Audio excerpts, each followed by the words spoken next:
Look at the grass hanging off the rear end. Oh my goodness. Look at it, Ryder. Look at the grass on the rear end. Oh my goodness. Well, took her for another rip today, and it was quite the adventure. Driving this junk around. We ended up tightening the belt by loosening the motor mounts, and putting a couple spacers under the motor mounts. That made the belt tight because it was slipping yesterday on the shakedown run on the maiden voyage there yesterday. The belt was slipping mad, and tightening up the belt today seemed to help a lot. The tires are still too big. First gear is like first gear. I know that probably doesn't make sense, but having a 3-inch pulley on the motor and a 6-inch pulley on the transmission, I thought it would be geared down in half. So I figured first gear would be pretty slow, pretty low, but actually first gear is quite, it's got quite a bit of speed in first gear. And very minimal torque because the tires are so big and the engine is so small. So it's going to need a smaller tire, something like this. This is a 15-inch tire, so I can fit something like that on that rim. Or, yeah, I can fit smaller tires on the back. But we had fun ripping it around today, driving the junk around. If I was, this is supposed to be built mostly from junk. If I was gonna go out and buy parts to build something, and if I wanted it to be better, I would go with, I was just using what I had. That was one of the whole points of the build, is to build something from nothing. Pretty much everything I do is building something out of junk, so that's what a lot of my builds are based on. Either budget builds or building something out of nothing.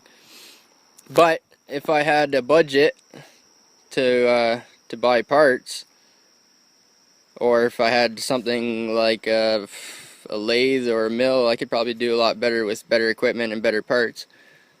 However, this thing does work, and it is fun. It's a lot of fun. But if I had a budget, I would use a V-twin. I would use a bigger motor and a torque converter instead of a centrifugal clutch. And I would not use belt drive.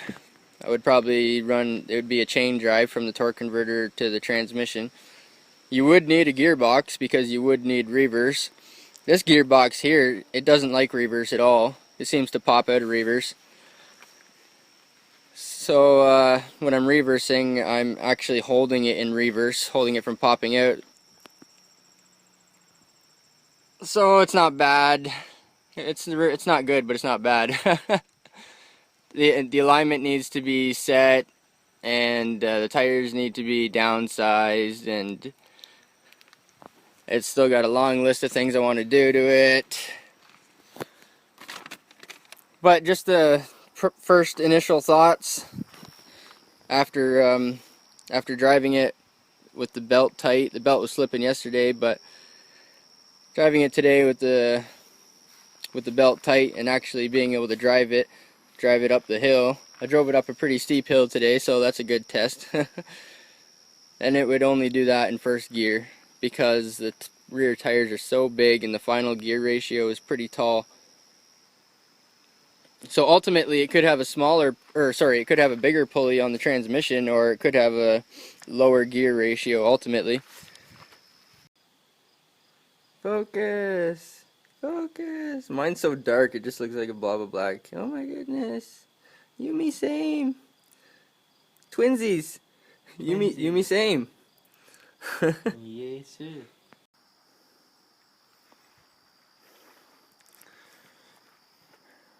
I put a much smaller tire on the back.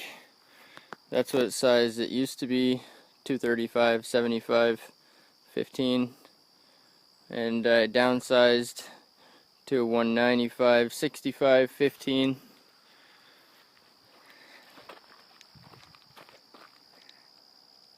It's probably not the best tread, but it should help a lot with the gear ratio, the final gear ratio. Those tires were a little bit too big, I believe, and now she sits a little more level. She should sit even better when I put the front shocks on it. Overall, just first impressions, because I've only done 1 or 2 test drives with it so far. But overall, I like the buggy, I like the chassis. I'm not a big fan of the motor and tranny, the motor and transmission, but maybe someday I'll do a motor and transmission swap on it.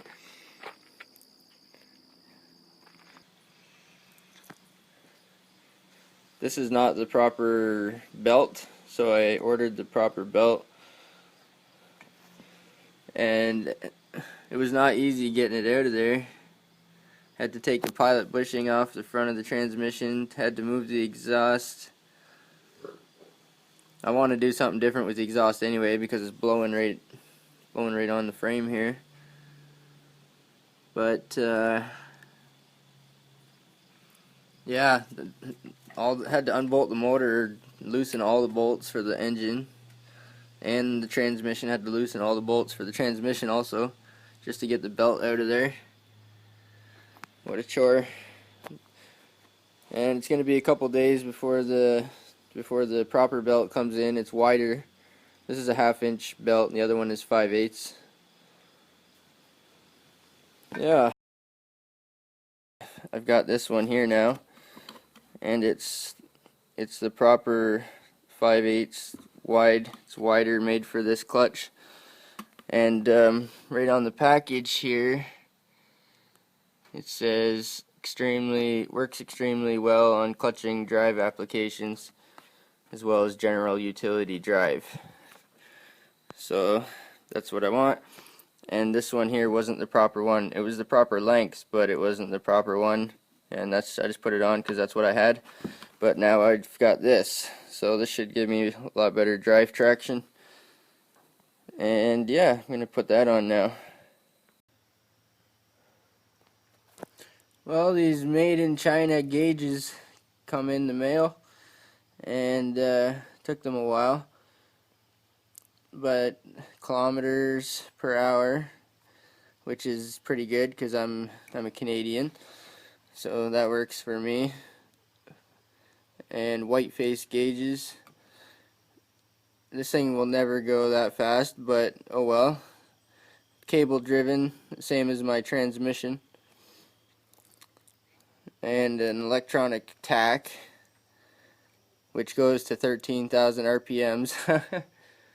And apparently it redlines at 9,000, but that's not accurate. This little engine might be lucky if it goes to 3 or 4, but anyway. So yeah, I got those, and got this bracket. It also comes with these little chrome brackets too, but I don't think I'll be using them. I got this black motorcycle bracket here. I've modified it. I just bent these ends on it here, and I'm gonna bolt her where the steering column bolts there. And this is the steering wheel, so the gauges will be right above the steering wheel, I think. So yeah, I'm gonna try that.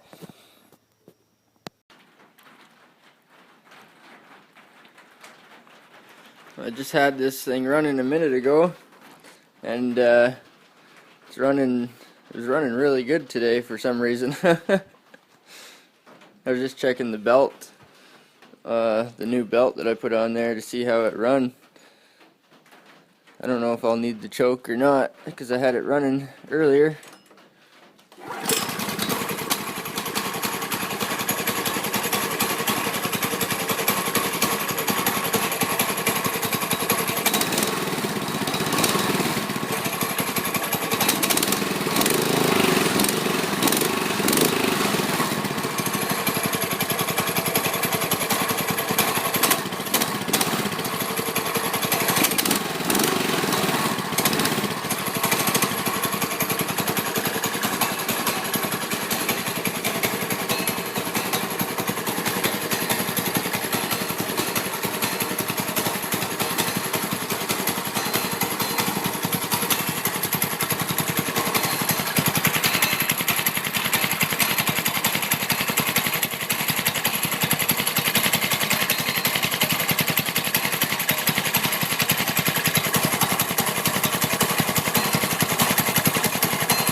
think it's ever idled that good before.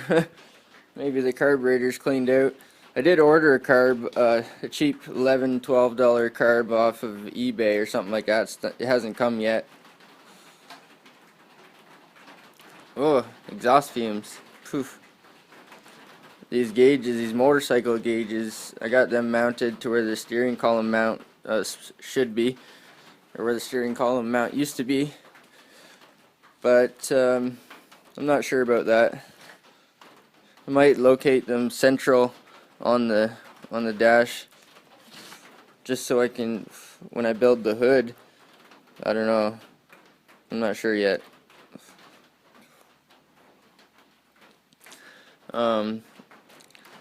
It's raining right now today, and that made me consider I'd like these things to be covered up when I build the hood. The engine's gonna need to be covered up anyway. This is not on my list of priorities right now. It is mobile. It's running and driving, but I was gonna put the front shocks on it, but I haven't got around to that yet, and I'm probably gonna have to use coilovers to get it to sit where I want it to sit up a little bit higher. The front spring, the suspension works really good, but it's super soft. It's got a lot of cushion to it. But I want it to sit up a little higher, and I don't really want it to be quite that soft.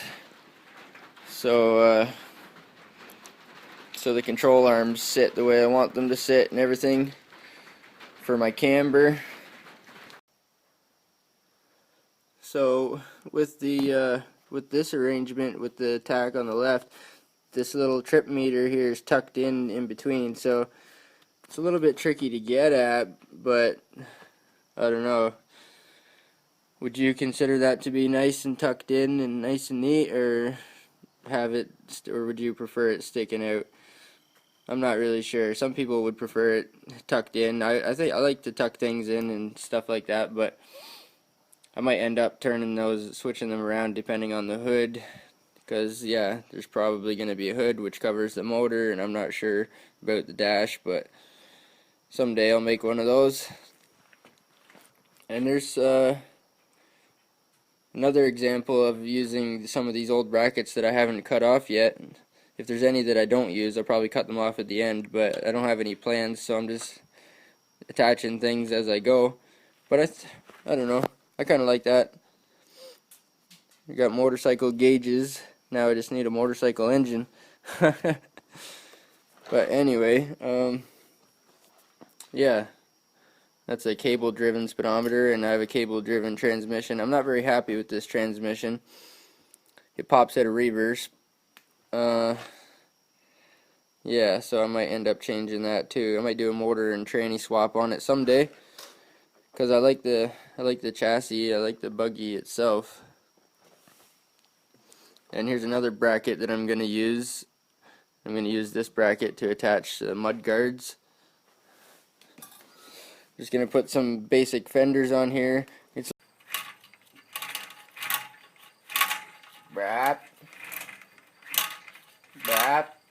It'll probably only go 20 anyway. It's probably like full speed, right? Oh, frig, bud. I think you had her almost doing 30 there. Look at, you're making my mileage.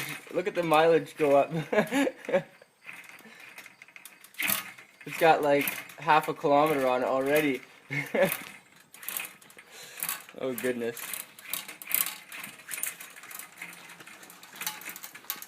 So the good news is the automotive speedometer cable fits these gauges from eBay. These cheap friggin', I don't know what they are, they're like $15 each or something like that. But the good news is the automotive speedometer cable fits in there, so it should plug right in, or I can hook the cable directly up to the transmission.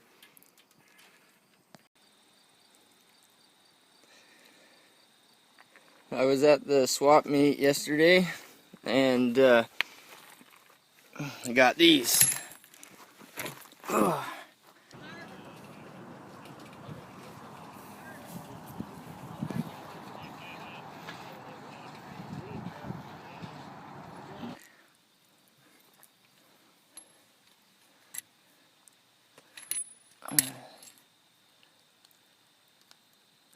I don't know what they are.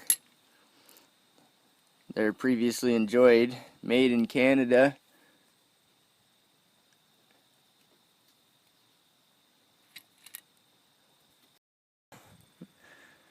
The idea is I wanted one with a stud on the end like this, and I found these. I got them for $10, which is a really good deal. They're a little bit soft, which is good because I've already got a leaf spring, but my leaf spring is soft also. So the idea is take this nut off here, and I got the rubbers too. It's pretty amazing for $10 at the swap meet, but like I say, they're used, I believe. So these rubbers and the stud should fit perfect where the anti-sway bar used to be. So I'm gonna put them down through like that. I have to figure a way to mount them. I put the rubber on the bottom and put the nut on the bottom, and then I'll have to figure a way to mount them up higher here somewhere. Man, it's funny how the leaf spring and coil spring work together. That's like, I don't know, I think that's really good. You can see the camber move on the wheel, jump hard on it. You can see the camber move a little bit under heavy load. That's way better though, it sits up higher. Now it's got shock.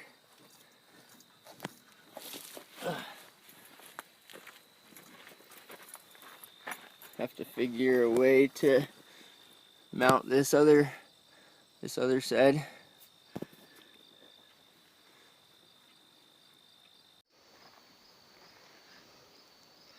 So I'm gonna mount them something like this, but I think I'm gonna put them on the inside of the frame here. So I was gonna weld the bolts in place and put a nut on this side and weld it, but I might just leave them for now in case I put a bigger engine in someday. I might need the room, so I might mount them out here. But I'm gonna do it like this here with washers, nuts, and then put the shock on. So to keep the, I don't know if that'll be enough room or not, but to keep this away from the frame a little bit. And yeah, mount it on the inside here. I want this Carb.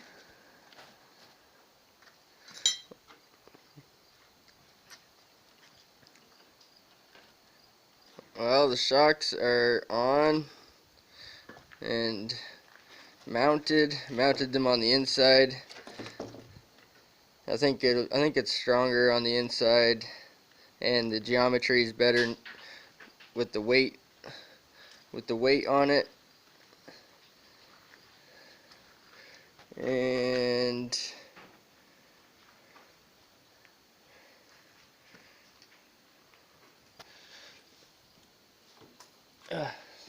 you want to step on this thing again?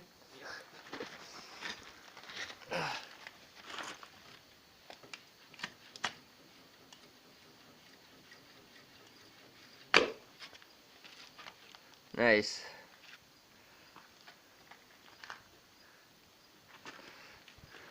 Yeah, frig works good. So, excuse me. So it seems to me that it's not, I don't know. It seems to me that it's still sagging a bit in the front end. So I might relocate those shocks and maybe move them out here or here, and instead of inside the frame, maybe on the outside of the frame.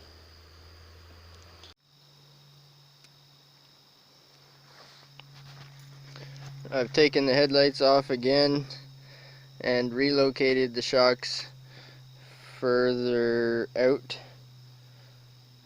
and further out on the arm as well. And it seems to be a little more perky there now.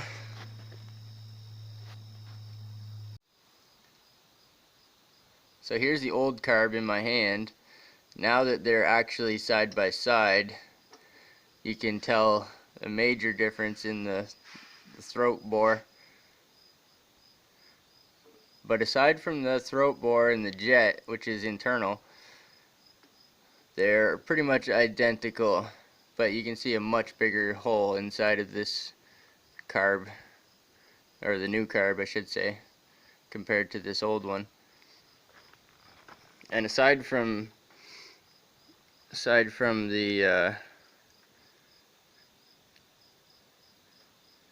that, they're pretty much identical.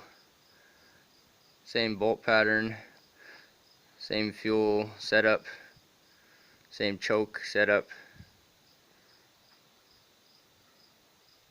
This one here says designed. If I can get underneath it here. Where is it? Right there. This new one says designed in Japan. However, I think it was manufactured in China. I'm not sure. And it has this jet here adjustable. This carb is fully adjustable, whereas the other one is not.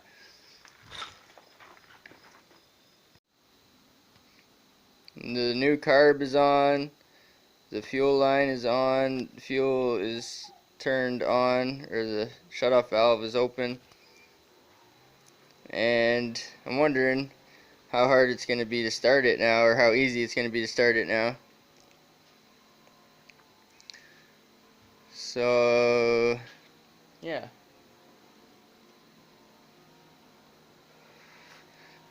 Hold this. Try to keep it, yeah, right about there. Down, yeah. Kill switch is on. I'll choke it one time just to suck up fuel. First fucking pull. First fucking pull, bud. I like that.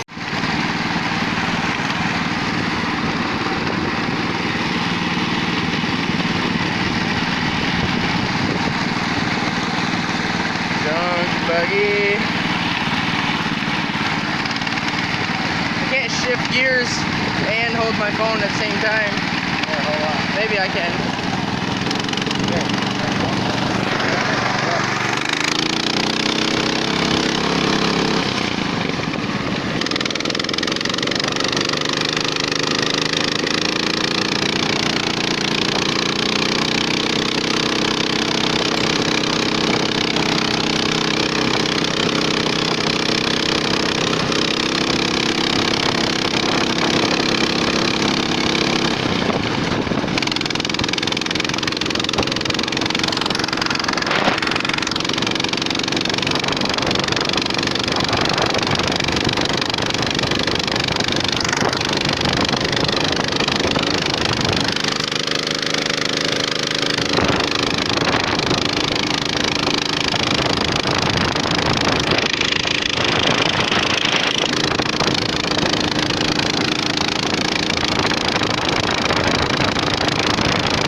How do you like my friggin' trailer hitch bumper? It's just a square tube. Pretty simple. I might cut some of this friggin' majangles off. Or might mount the tail light or something on there, I don't know. It's a small, can't even focus, small receiver, hitch receiver. I think it's a 2-inch square tube. It's actually, all it is a trailer hitch off of something, and I'm using it for a bumper and a hitch combination. Friggin' rights.